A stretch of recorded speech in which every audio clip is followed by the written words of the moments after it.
I followed my instinct and I was right. But what I saw does not let me sleep to this day. The end of this story will definitely shock you. The grill hissed and popped with the sound of sizzling steaks as the humid Georgia air wrapped around the backyard like a suffocating blanket. Laughter floated above the aroma of barbecue and fireworks already booming in the distance. Kids darted across the lawn with sparklers, and neighbors buzzed about the latest office gossip.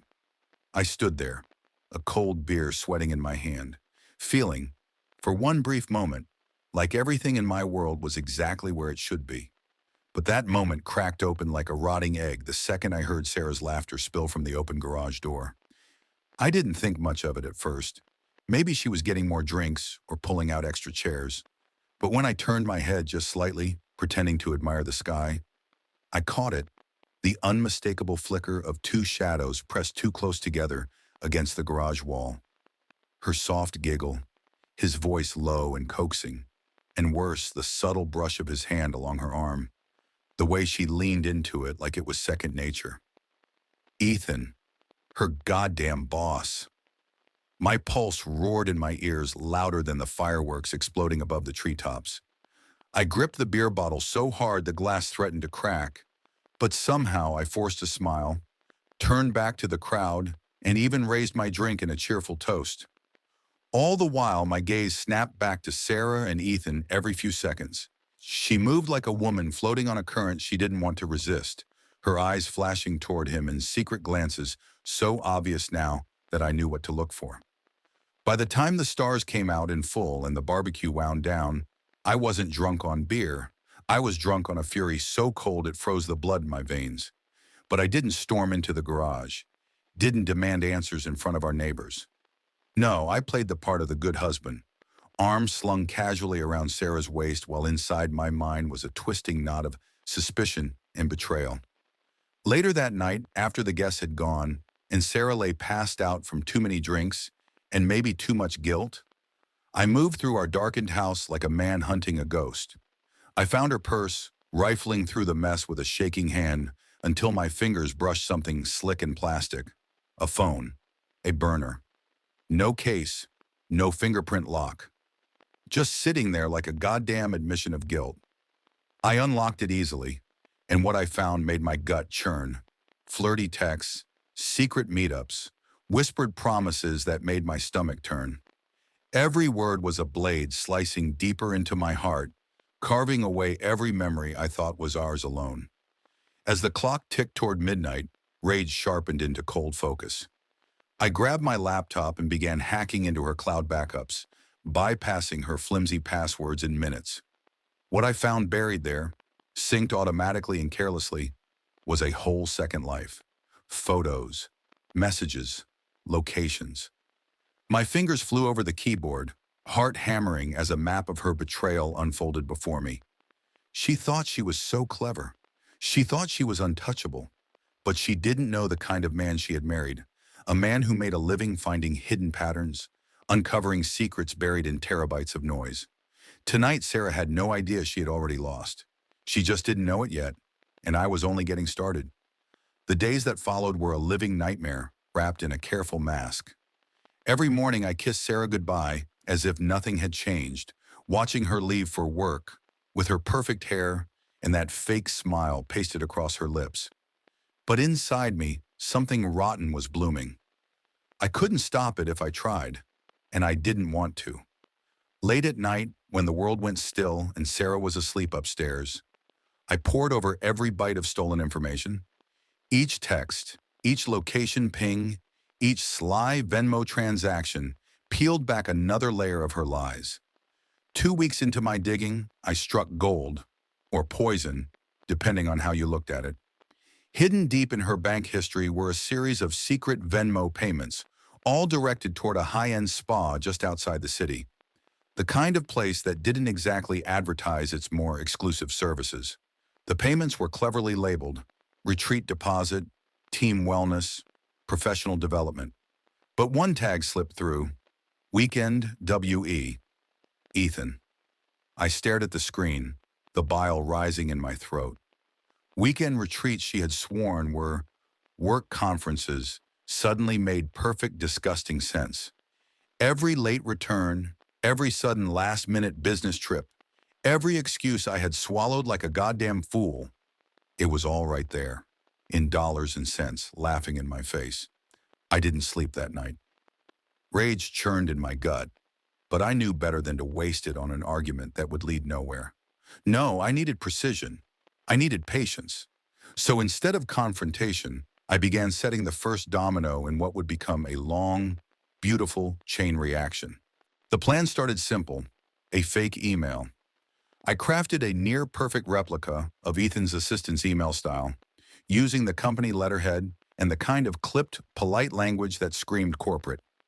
I scheduled a fabricated mandatory team retreat for the same weekend as our wedding anniversary, knowing full well Sarah would see the conflict and spiral into panic. When I sent it from a spoofed address, watching the little message sent notification pop up felt better than any punch I could have thrown. The waiting was the hardest part. I played it cool, even asking Sarah one evening what she wanted to do for our anniversary, feigning innocent excitement. Her smile wavered, the mask she wore slipping just a hair before she caught herself. She mumbled something about checking her schedule and practically sprinted from the room, clutching her phone. I moved quickly, syncing our smart speaker to my phone with an app that let me hear everything she said in the kitchen where she thought she was safe. I sat in my car in the driveway, pretending to be fiddling with tools in the trunk, while Sarah's voice came through the speaker, tight with panic. "I can't cancel it, Ethan," she whispered fiercely. "It's our anniversary. Michael will lose his mind if I miss it. What am I supposed to do?" Ethan's voice, smug and low, drifted through the feed. "Figure it out. He's not going to suspect anything, babe. You always handle him." The arrogance in his tone was like gasoline to the fire already roaring in my chest. I gripped the steering wheel so hard my knuckles went bone white, a sick grin stretching across my face. Handle me, huh? Like some dumb mutt who didn't know better? They had no idea the hell I was about to rain down. Later that night, after Sarah was curled up in bed, phone clutched to her chest like a child hiding candy, I sat downstairs, planning my next move. My hands shook as I typed a new message. Not to Sarah, but to Ethan, from another spoofed number. "Someone's watching. Hope you're ready." Simple, cryptic, just enough to plant a seed of fear. I watched the delivery confirmation pop up and imagined his face when he read it, a flicker of doubt, of paranoia. Maybe he'd wonder if his wife knew. Maybe he'd start looking over his shoulder. Fear was a powerful thing. Once planted, it grew roots fast. I didn't sleep at all that night. I didn't need to. I had momentum now. The first crack in their foundation had been struck, and I would be damned if I didn't watch the whole building come crashing down. Tomorrow, I promised myself. Tomorrow the next strike lands. The weeks leading up to the auction were an exquisite kind of torture. Every night I would sit across from Sarah at dinner, watching her nervously pick at her food, laughing a second too loud at nothing, answering her phone only after glancing at it like it was a live grenade. She was slipping, and she didn't even realize it. I wasn't pushing her, yet. I just let the weight of her own secrets do the heavy lifting. The charity event downtown was the perfect stage for my next act. Sarah loved playing the social butterfly, loved being seen as the vibrant, talented chef she worked so hard to pretend she was. Ethan would be there too, naturally, with a handful of his cronies from work. They would all be preening and posturing under the glittering chandeliers, drunk on cheap champagne and the illusion of importance. I spent hours crafting the perfect trap. Anonymously, I donated a weekend getaway package to the silent auction, an exclusive couples renewal retreat, complete with mandatory relationship therapy sessions baked into the itinerary. Most people wouldn't notice the fine print until it was too late. But Sarah, desperate to impress Ethan, would dive right in. She couldn't help herself.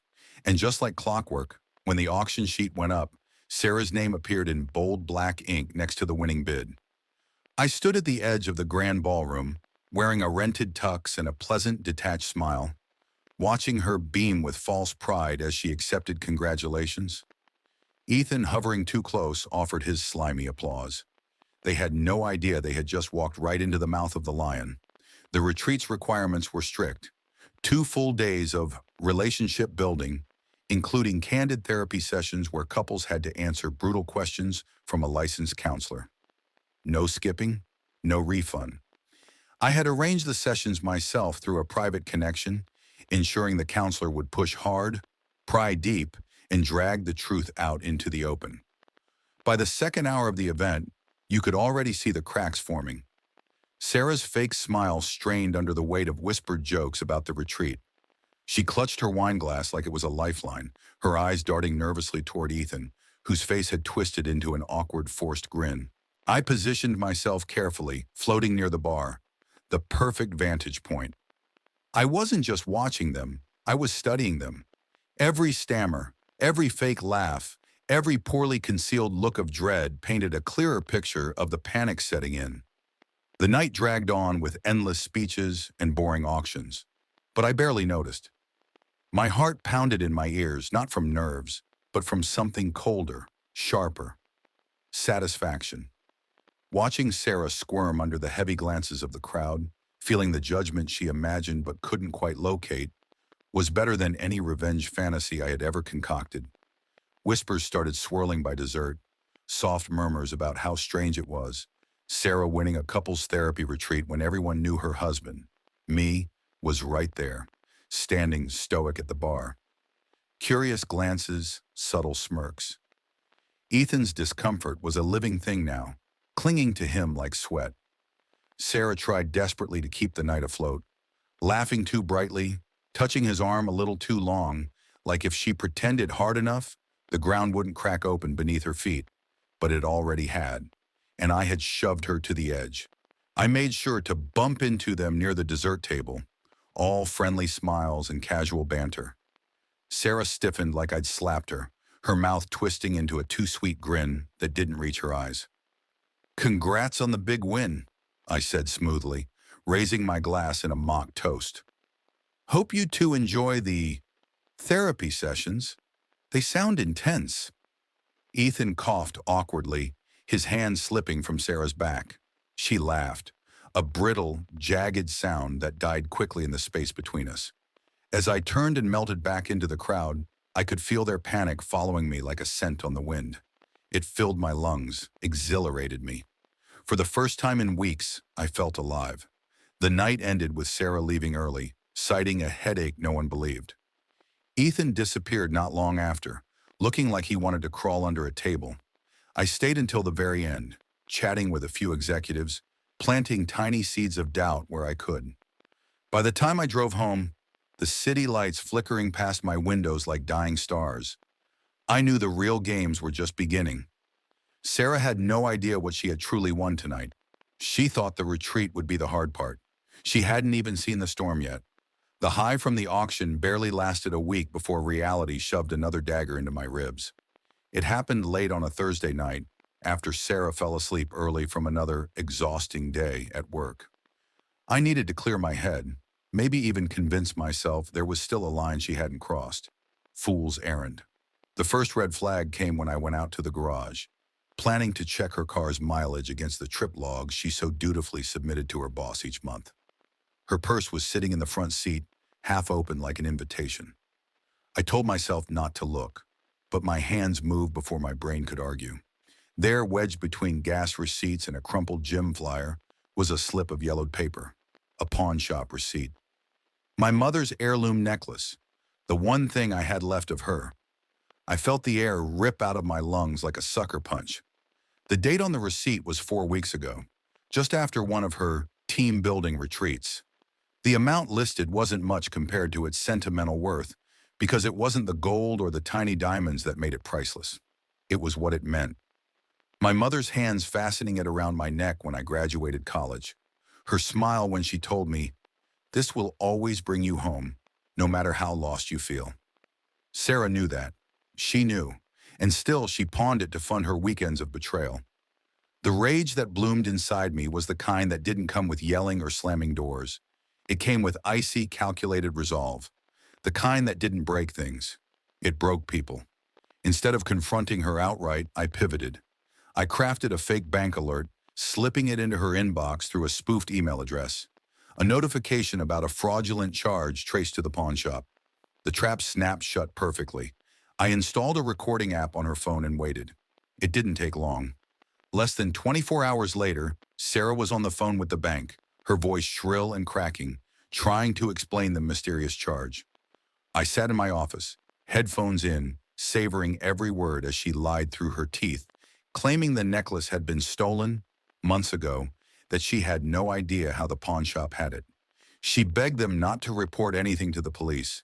Her voice trembled with a fear she couldn't mask anymore. Good, but that wasn't enough. I wanted her to feel it the way I had. Public, humiliating, unforgiving. So I planned the family dinner. I made it seem casual, just a little get-together with my sister and brother-in-law. Nothing special. Sarah jumped at the chance, desperate to cling to normalcy, trying to mend something she didn't know was already shattered beyond repair. My sister, God bless her, was all too happy to help when I told her what to do. I had a replica of the heirloom necklace crafted, almost identical to the original. She wore it proudly to dinner that night, acting oblivious. The second Sarah walked in the door and caught sight of that necklace glinting under the dining room light, she froze. For half a heartbeat, she couldn't move, couldn't breathe. Her face drained of color so fast she looked like a wax figure melting under a spotlight. I watched her eyes flick from the necklace to me, searching for some hint of salvation, some sign that this wasn't what it looked like.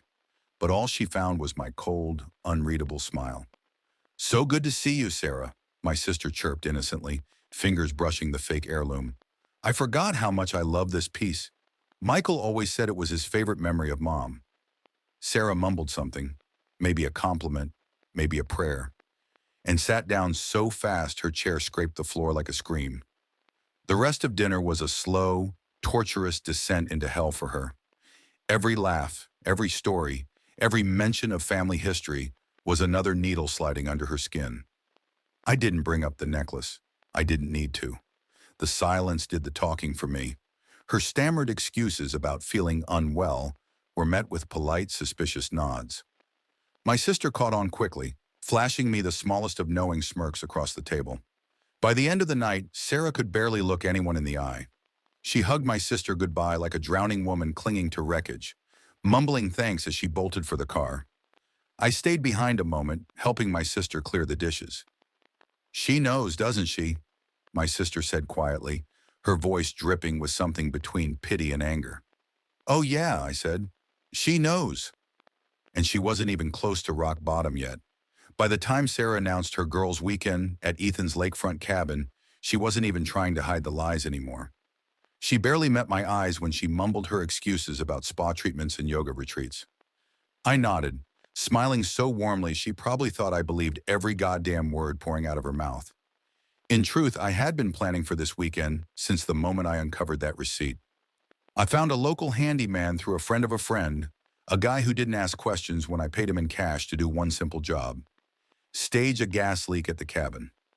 Nothing dangerous, just enough to trigger a panic, to force a call to the property owner. And that property owner's emergency contact? Ethan's wife, Claire. I spent Friday night alone in the house, pacing the empty rooms, fingers tapping against my jeans like a drumbeat. My laptop was open to the security feed I'd hacked into from the lake cabin's Wi-Fi. I could see Sarah lounging on the deck, drink in hand, wearing a swimsuit that left nothing to the imagination. Ethan lounged beside her, smirking like a man who thought the universe owed him the world. At exactly 10:17 p.m., the handyman flipped the valve. At 10:22 p.m., Ethan's phone started lighting up. At 10:30 p.m., Claire's car skidded into the gravel driveway. I leaned forward in my chair, heart hammering so loud it drowned out the dull whine of the fan. Claire exploded from her car like a hurricane, charging up the deck stairs while Sarah scrambled to cover herself with a towel, her drink crashing to the floor in a burst of glass and liquor. The confrontation was a train wreck of epic proportions. Claire's voice was high and broken, laced with fury and betrayal. Ethan blustered, tried to lie, but Sarah's panicked stammering gave it all away.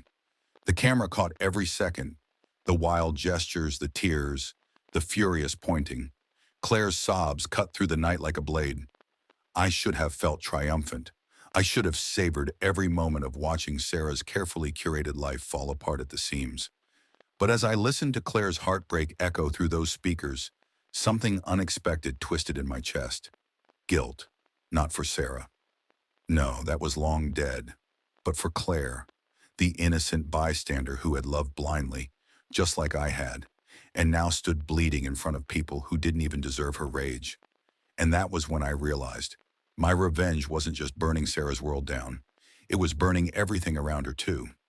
I closed my laptop sharply, leaning back in my chair, staring at the ceiling, while the sound of Claire's broken sobs drifted through the empty house, like smoke from a fire I had set and could no longer control.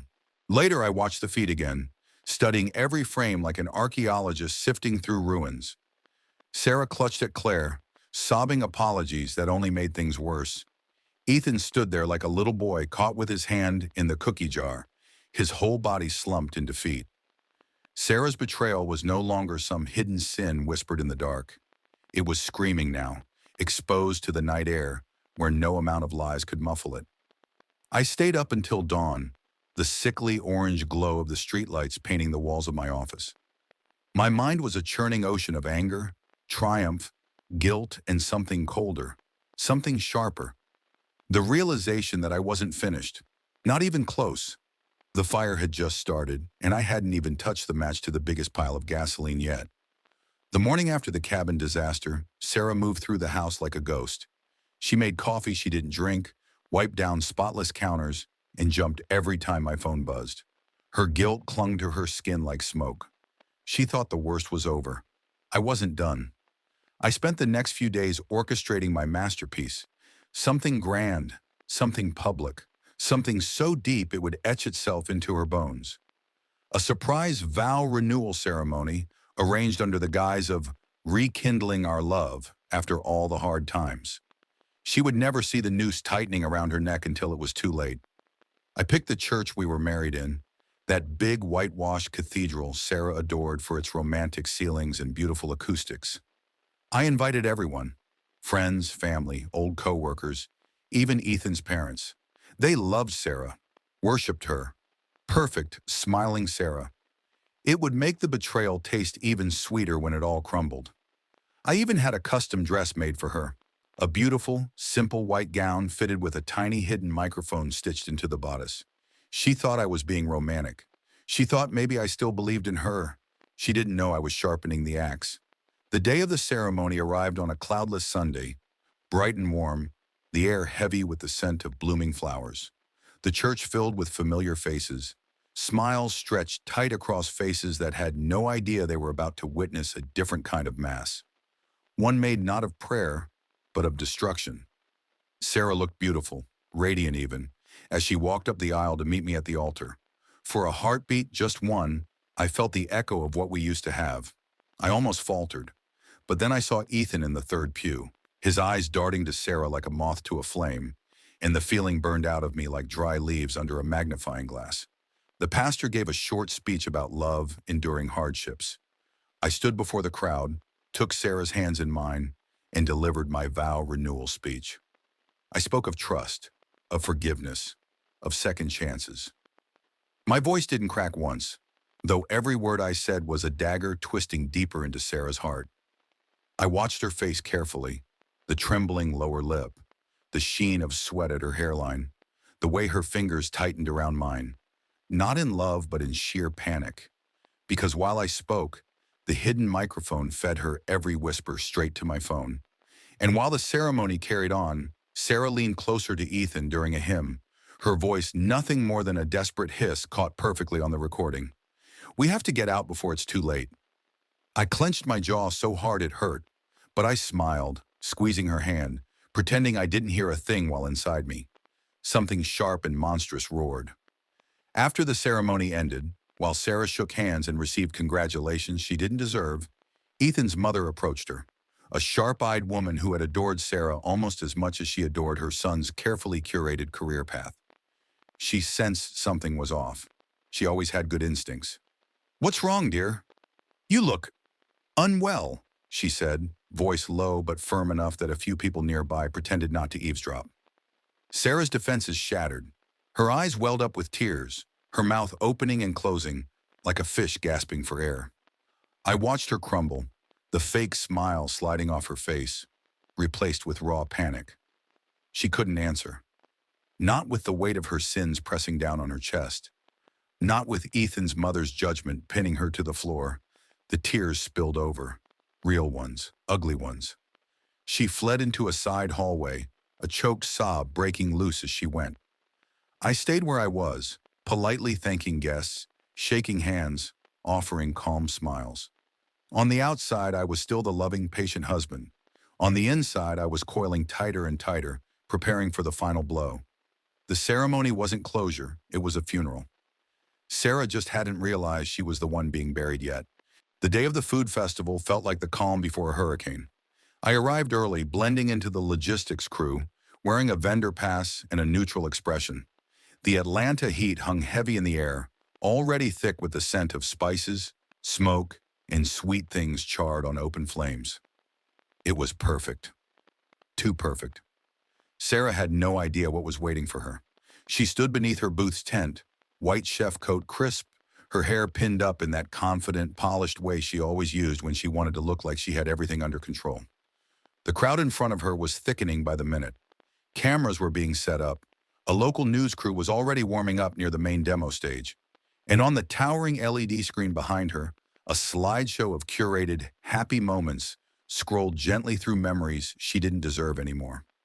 Photos I had selected, pictures of our wedding day, her smile wide and wild, holding my hand like it meant something. A family picnic, her in that yellow sundress. Our old dog asleep on her lap. The crowd loved it. They cooed and smiled, seeing a picture-perfect couple celebrating life and food together. Only Sarah could see the deeper layer, the flicker of something not quite right, because every fourth image was different, slipped in with surgical precision, a blurred pawn shop receipt, a cropped bank statement, a screenshot of spa transactions in her name. The payee clearly marked Ethan C. She saw them. I knew she did. I saw her stiffen, saw her hand hesitate over the panhandle as she tried to keep stirring without losing the rhythm. Her lips pressed into a flat, bloodless line, but she didn't break. Not yet. She still thought she could recover. Then I hit her recipe. I'd bribed her assistant to swap the labeled ingredients for something grotesquely similar in color and texture, but totally off. Cornstarch replaced with powdered gelatin, curry powder swapped with cinnamon, white wine vinegar replaced with rice vinegar and sugar. The flavor profile twisted into something alien, confusing, unpalatable. As she cooked and plated the dish live, her movements became choppier, more desperate. Something was wrong, and she knew it, but there was no time to fix it. Not with the cameras rolling, not with judges waiting, napkins pressed to their lips, forks poised in midair. They took their bites, and then the expressions began to shift. One judge coughed quietly, eyes narrowing. Another frowned. A third swallowed hard, forcing a polite smile that trembled at the edges. Sarah looked like she wanted to crawl inside herself and disappear, but still she kept her fake grin, explaining the creative twist on traditional flavors. Her voice shook, barely audible above the microphone feedback. She didn't know I was already walking through the crowd toward her, a small USB drive in my pocket and an envelope in my hand. The final gift. When I reached the booth, she saw me too late. Her smile vanished. Her voice caught in her throat as I stepped behind the counter. The crowd quieted, sensing something wasn't right. The camera crew turned slightly, catching my approach as I placed the envelope on the prep table beside her half-ruined dish. A few people clapped, confused, unsure if this was some planned segment. But Sarah didn't move. She couldn't. Her eyes were locked on mine, wide, glistening, desperate. I leaned in close, quietly. "I think this is yours," I said, setting the USB beside the envelope. "Inside's everything. The texts, the receipts, the recordings, the photos, the therapy session audio, the burner phone logs, all of it." Her lips parted, but no sound came out. "I also included a note," I added. "You'll like that part." Then I stepped back, turned toward the exit, and walked. Behind me, the screen flickered. The happy moments kept playing, looping with surgical precision. She had 5 seconds between every memory before another receipt reminded her of everything she'd thrown away. The crowd didn't see it. Not really, but she did. She'd see it in her sleep. I slipped through the gates before the camera crews could follow, the chaos still unraveling behind me like a ribbon snapping in the wind. Later that night, she would open the envelope and find the note, written in calm, perfect penmanship. Fix yourself. Or I send this to everyone, your parents, your boss, Ethan's wife, your church group. You have one chance to come clean. This is mercy. It's the only one I'll offer. Was it petty? Maybe, but it wasn't revenge. Not yet. That would have been easy. Loud. Explosive. This question mark. This was surgical. Psychological. It was letting her live with herself. Letting her wonder when the hammer would fall, if I'd ever actually pull the trigger. And that fear, that's what she'll wake up to every morning. That's what will keep her up at night. No flames, no screaming, just the quiet sound of everything she built cracking beneath her feet. Because she thought I'd never see it coming, but I did. And I made sure she never forgot it. That's all for now, folks. Thank you for being with me today and listened. And if you liked my story, please subscribe, hit the like button, and comment below what you think about all this and what would you do if you were me. Also, don't forget to check my other stories in description below.